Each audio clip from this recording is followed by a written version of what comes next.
We're now going to be deepening our understanding of both the Godly Soul's headquarters and the Animal Soul's headquarters. So the Animal Soul's headquarters is in the left side of the heart. This is why all your desires, pride, and anger come from the heart.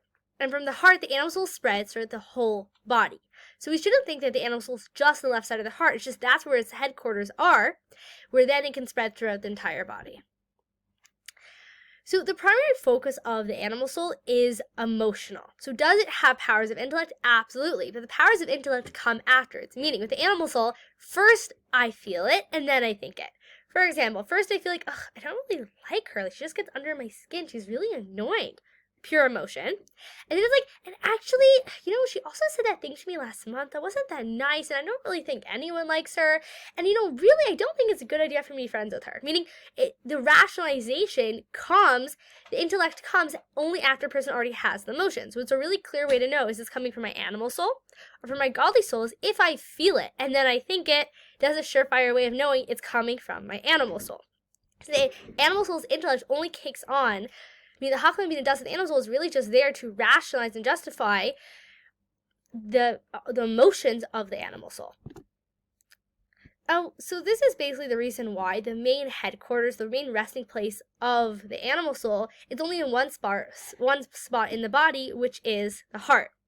First, like we're going to see with the Godly Soul, it has two headquarters. So the Godly Soul's headquarters, the primary resting place, is in the brain, from where it flows to all organs. So yes, once again, it's throughout the entire body, but its resting place is primarily in the brain. And the secondary resting place is in the right chamber of the heart, which is devoid of energized blood. As the verse states, the heart of the wise man is on his right.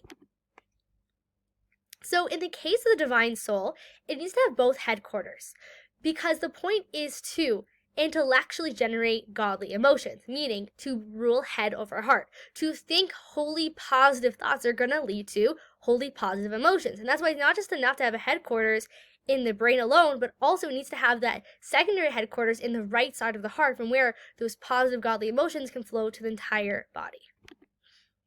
So your Godly Soul's main superpower is the ability to have head over heart. This is how, at the end of the day, it's going to be successful in its mission of allowing us to express ourselves as the Nefesh Elokis, as the Godly Soul. And that's through the power of head over heart. Meaning, whenever I contemplate something, I'm going to feel it. And so it's through contemplating godly ideas, like Hashem fills all the world, and Hashem transcends all the worlds, and contemplating, wow, Hashem's so good to me, and wow, Hashem's merciful to me in so many ways in my life, that I'm going to actually start to feel emotions for Hashem, godly emotions. So it's through this contemplation, the Chachma Bina, really analyzing, Hashem in the world, that a person's going to get to Das, which is that integrated knowledge, and in which place a person actually starts to feel godly emotions. And then we're going to learn about how, when those godly emotions are powerful on the right side of the heart, they're even going to be able to spill over to the left side of the heart and even get our Animal Soul involved in loving God. And that's really where the magic happens, when all of our entire being is wholesomely involved in loving God. So the word is boinanus, which is this process of contemplation where you get to the place of Das, where you really actually feel something for God. The idea is to gaze at the glory of the King. And the word gaze is chosen because after lengthy meditation, you reach the point where godliness becomes tangible and real. Meaning with Chabad Hasidus, through that intellectual contemplation of an idea, you actually shifts the way, it's a paradigm shift, it shifts the way I actually see the physical world. Where you can get to that place, if you just think about Eno Mivodo, Hashem fills the world, there's nothing but Him, and you're looking at your couch to the point that you actually can intellectually appreciate how your couch is being enlivened through God speaking it into existence. And so, meaning, are you actually going to see, like, Hebrew letters enlivening your couch? I guess depends how hard you meditate, But even at the very least, just the idea of the gaze is when you look at it, you could tangibly see it as part of reality, at least in an intellectual way. And so it's very important to remember that all of this intellectual work we're doing, as the Godly Soul is very intellectual, is to actually reach a place of emotional attachment and connection to God. At the end of the day, the Hasidic movement is called Chabad Lubavitch. Chabad is an acronym for, you guessed it, Chachma, Bina, Das, the three soul powers of our Animal Soul and Godly Soul that are focused on intellect, right? So we want to have our Chachma, Bina, Das of the Godly Soul full on.